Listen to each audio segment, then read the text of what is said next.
अगर आपको बताऊं तो लगभग 55 करोड़ से अधिक लोग सोशल मीडिया प्लेटफॉर्म पर हैं, इंडिया के लोग। कई लोग तो पुलिस के पास आ जाते हैं ऐसे मामलों में, पर कई लोग ऐसे हैं जो पुलिस के डर के कारण नहीं आ पाते। जो आपका जो खतरा है साइबर जो क्राइम का, वो भी बहुत ज़्यादा है उनके लिए।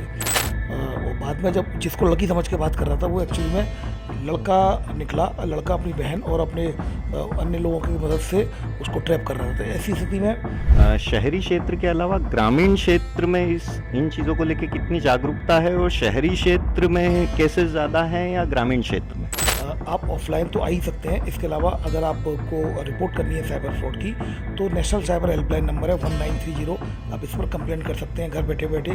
NTV टाइम, जनता की बात जनता के साथ। नमस्कार, मैं गौरव जोशी और आप देख रहे हैं NTV टाइम। हमारे साथ आज चर्चा के लिए मौजूद है एडिशनल DCP राजेश दंडोतिया जी। तो हम आज उनसे चर्चा करेंगे कि किस तरह से साइबर फ्रॉड से बचा जा सकता है और हमें क्या क्या सतर्कता बरतनी चाहिए। नमस्कार राजेश दंडोतिया जी, स्वागत है आपका NTV टाइम में। जनता जो है वो जागरूक तो है, पर कहीं ना कहीं साइबर फ्रॉड के मामले में शिकार हो जाती है। क्या कारण है और कैसे इससे बचा जा सकता है? देखिए, जागरूकता सबसे बड़ा इम्पोर्टेंट वेपन है अपना, और जागरूक अभी लोग नहीं हैं। अभी लोगों को और जागरूक करने की ज़रूरत है, जिसमें न केवल लॉ एनफोर्समेंट एजेंसीज, बल्कि जो साइबर एजुकेटर, साइबर एक्सपर्ट, सभी लोगों को, media, electronic media, print media, सभी NGOज, सभी लोगों को मिलकर काम करना पड़ेगा और लोगों को जागरूक करना पड़ेगा। न केवल शहरी, बल्कि इंटीरियर में रहने वाले जो गांव के लोग हैं, जो देहात क्षेत्र में हैं, उन लोगों को भी गांव-गांव तक, अंतिम व्यक्ति तक ये बातें पहुंचानी होंगी। उनको जागरूक करना पड़ेगा किस तरह से साइबर फ्रॉड हो रहे हैं, किस तरह से उनको बचाव करना है। क्योंकि कहीं ना कहीं सभी लोग, आज गांव के कृषक भी, अगर गांव के लोग भी डिजिटली आ चुके हैं। सोशल मीडिया प्लेटफॉर्म तो अगर आपको बताऊं तो लगभग 55 करोड़ से अधिक लोग सोशल मीडिया प्लेटफॉर्म पर हैं, इंडिया के लोग। तो कहीं ना कहीं काफ़ी लोग इसमें इन्वॉल्व हैं। तो ऐसी स्थिति में उनको जो आपका जो खतरा है साइबर जो क्राइम का, वो भी बहुत ज़्यादा है उनके लिए। तो ऐसे में उनको अपडेट रहना बहुत ज़रूरी है, जागरूक रहना बहुत ज़रूरी है। किस तरह से फ्रॉड हो रहे हैं उसके बारे में अगर उनको पता रहेगा, तो कम से कम वो अपना बचाव कर पाएंगे। सर, एक सवाल मेरा और है। कई लोग तो पुलिस के पास आ जाते हैं ऐसे मामलों में, पर कई लोग ऐसे हैं जो पुलिस के डर के कारण नहीं आ पाते हैं, तो उनको क्या कुछ कहना चाहेंगे? देखिए, ये बिल्कुल ठीक बात है। कुछ लोग ऐसा समझते हैं कि अगर पेपर में आ गया, अगर चैनल में आ गया, इलेक्ट्रॉनिक प्रिंट मीडिया में आ गया, तो डिफेमेशन होगा, लोग पता नहीं किस तरह की बातें करेंगे। लेकिन मैं इस 1-to-1 के माध्यम से कहना चाहूँगा कि आप हमेशा इसकी रिपोर्ट करें, और पुलिस के पास आप आकर अपनी रिपोर्ट करें। पुलिस के अलावा आप ऑफलाइन तो आ ही सकते हैं। इसके अलावा अगर आपको रिपोर्ट करनी है साइबर फ्रॉड की, तो नेशनल साइबर हेल्पलाइन नंबर है 1930। आप इस पर कंप्लेंट कर सकते हैं घर बैठे बैठे। और एक national cyber crime reporting portal है www.cybercrime.gov.in। ये national cyber crime reporting portal है, आप इस पर भी कंप्लेंट कर सकते हैं। तो ऐसी स्थिति में आप घर बैठे बैठे ऑल ओवर इंडिया में कहीं भी हों, इन नंबरों पर, इन पोर्टल्स पर आप कंप्लेंट रजिस्टर्ड करा सकते हैं। दंडोतिया जी, एक सवाल और है मेरा। कुछ आप ऐसे केसेस बताना चाहेंगे जिसमें पुलिस ने जल्दी सफलता हासिल की हो और जो यूनिक हो?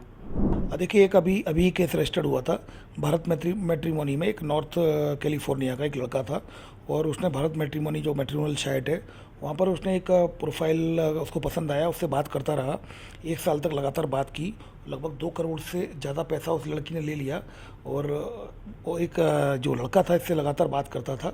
और बाद में जब जिसको लड़की समझ के बात कर रहा था, वो एक्चुअली में लड़का निकला। लड़का अपनी बहन और अपने अन्य लोगों की मदद से उसको ट्रैप कर रहा था। ऐसी स्थिति में ये घटना काफ़ी इंटरेस्टिंग थी, जिसमें कि बिना मिले लगभग 1.5 साल तक बात करते रहे, और लगभग 2.5 करोड़ के करीब उसके साथ फ्रॉड हुआ था। तो उस केस में हमने FIR रजिस्टर्ड की और लगभग 3 आरोपियों को अरेस्ट भी कर लिया है। तो ये जो भी रिसेंटली केस हुआ है इंदौर क्राइम ब्रांच में, और उसमें वॉइस ट्रांसलेटर जो ऐप आते हैं, उसके ज़रिए वो लड़की बन के उनसे बात कर रहा था। तो इस तरह के भी केसेज आते हैं, फ्रॉड आते हैं, जो मैट्रिमोनियल साइट्स पर भी हमेशा जो प्रोफाइल होती हैं उनको बहुत अच्छे से वेरीफाइड करके, लगातार बात करके, उनसे फिजिकली मिल के ही बातचीत को आगे बढ़ाना चाहिए। क्योंकि हो सकता है कि डेटिंग ऐप है, जो मैट्रिमोनियल जो साइट्स होती हैं, वो सही हों, वो फिशिंग ना होकर रियल साइट हो, लेजिटिमेट साइट हो, वेबसाइट हो, लेकिन प्रोफाइल हो सकता है उसमें गलत प्रोफाइल बनी हो और उस प्रोफाइल फेक प्रोफाइल के चक्कर में आपके साथ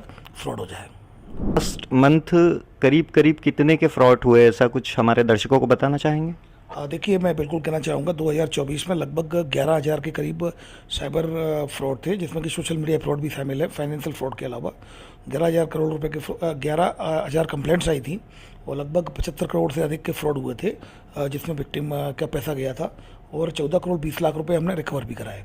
और इस साल लगभग हम 2.25 करोड़ रुपए, मतलब 2 करोड़ 75 लाख रुपए रिकवर हम करा चुके हैं और लगभग 2200 से 2500 के करीब कंप्लेंट आई है। थोड़ी सी गिरावट आई है। अगर आप डिजिटल अरेस्ट के आंकड़ों की बात करें तो 2024 में डिजिटल अरेस्ट के जो आंकड़े थे 80 से अधिक कंप्लेंट्स आई थी और 6 करोड़ से अधिक का फ्रॉड हुआ था। लेकिन अब इस बार अगर आप देखेंगे तो 1 जनवरी से लेकर अभी तक अप्रैल तक सिंगल केस रजिस्टर्ड नहीं हुआ है, डिजिटल अरेस्ट का कोई भी केस नहीं आया है। और दूसरी बात सबसे इम्पोर्टेंट है कि इसमें अवेयरनेस का बहुत बड़ा रोल है।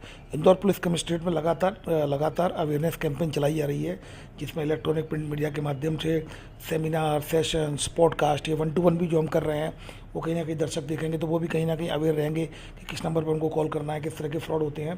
तो कहीं ना कहीं अवेयरनेस कैंपेन का भी एक बहुत बड़ा रोल है, लेकिन ये लगातार चलाने की ज़रूरत है और लगातार इंटीरियर तक भी पहुंचाने की ज़रूरत है। मैंने अभी आकाशवाणी के साथ भी एक प्रोग्राम चलाया था, जिसमें 1 से 15 दिन का था, एक 5 दिन का था। 20 दिन में लाइव गया और जो इंटीरियर में लोग होते हैं, गांव देहात के लोग होते हैं, उनके प्रश्नों के भी जवाब दिए, उनको भी जागरूक करने का प्रयास किया। तो निश्चित रूप से जागरूकता का प्रभाव पड़ता है, ये लगातार करते रहने की ज़रूरत है। सर, एक चीज़ मैं और जानना चाहूँगा, शहरी क्षेत्र के अलावा ग्रामीण क्षेत्र में इन चीज़ों को लेके कितनी जागरूकता है और शहरी क्षेत्र में केसेस ज़्यादा हैं या ग्रामीण क्षेत्र में? देखिए, शहरी क्षेत्र में स्वाभाविक है केसेस ज़्यादा आते हैं। डिजिटल जो डिपेंडेंसी है शहरी क्षेत्रों में ज़्यादा है। देहात क्षेत्रों में अपेक्षाकृत अभी भी आपको कीपैड मोबाइल मिल जाएंगे लोगों के पास जी। और social media definitely Android phone भी है, लेकिन वो कंपेरेटिवली वो उनकी संख्या कम है। पर फिर भी हमने, जैसा कि मैंने बताया, आकाशवाणी के माध्यम से लगातार प्रयास कर रहे हैं। उसके अलावा सब थाने स्तर पे भी लगातार कोशिश की जा रही है अवेयरनेस कैंपेन के लिए। स्कूलों में जा जाकर ऑफलाइन भी कोशिश कर रहे हैं और ऑनलाइन प्लेटफॉर्म पर अगर आप देखेंगे तो कई बार मैं डिजिटल एडवाइजरी रील्स बनाकर डालता हूँ, जिससे कि लोग, जिसमें कई मिलियंस तक व्यूज आते हैं, तो कहीं ना कहीं लोगों तक वो रीच हो रही है, लोग पहुँच रहे हैं और अपने आप को जागरूक कर रहे हैं। अच्छा, एक सवाल और है दंडोतिया जी मेरा। ये तो हम लोगों ने डिजिटल अरेस्ट और साइबर फ्रॉड के मामले में बात की, सोशल मीडिया भी इसमें एक बड़ा रोल प्ले करता है फ्रॉड्स के मामले में, तो उसके लिए दर्शकों से क्या कहना चाहेंगे? देखिए, सोशल मीडिया पे भी जैसा कि मैंने एक जो साइट बताई है, पोर्टल बताया है मैंने, www.cybercrime.gov.in। सोशल मीडिया फ्रॉड, अगर आपका कोई भी फेक प्रोफाइल बनती है, फेक आईडी बनती है, या फिर आपके फ़ोटो वीडियो का गलत इस्तेमाल होता है, मॉर्फ करके उसको किया जाता है, एआई के जरिए डीप फेक, डीप न्यूड बनाकर उसको ब्लैकमेल किया जाता है, सर्कुलेट करने के लिए धमकी दी जाती है। तो ऐसी स्थिति में ये जो मैंने पोर्टल बताया, इस पोर्टल पे आप कंप्लेंट कर सकते हैं। हमारे यहाँ क्राइम ब्रांच में भी, इंदौर क्राइम ब्रांच में भी इसके लिए एक सेक्शन है, वी केयर फॉर यू। और सोशल मीडिया फ्रॉड भी है हमारे पास, तो जिसमें कि हम सोशल मीडिया से रिलेटेड जो भी फ्रॉड होते हैं, जो भी एआई के जनरेटेड स्कैम्स होते हैं, और इसके अलावा कोई परेशान कर रहा है, अब्यूज कर रहा है, तो इस सब तरीकों को हमारी सोशल मीडिया फ्रॉड की टीम डील करती है। इसके अलावा जो वुमेंस के लिए वी केयर फॉर यू है, जिसमें कि कोई अननोन कॉल करके परेशान कर रहा है, तो ऐसे केसेज में हम, हमारे यहाँ वुमेंस की वी केयर फॉर यू है वुमेंस सेक्शन के लिए, तो वो भी डील करते हैं। तो कुल मिलाकर हम लोग 3 तरह से काम कर रहे हैं। नंबर 1, लोगों को जागरूक करने की कोशिश कर रहे हैं, फिर पैसा रिफंड कराने की कोशिश कर रहे हैं एनसीआरपी के माध्यम से, और तीसरा, हम लोग केस रजिस्टर करके आरोपियों को गिरफ्तार कर रहे हैं।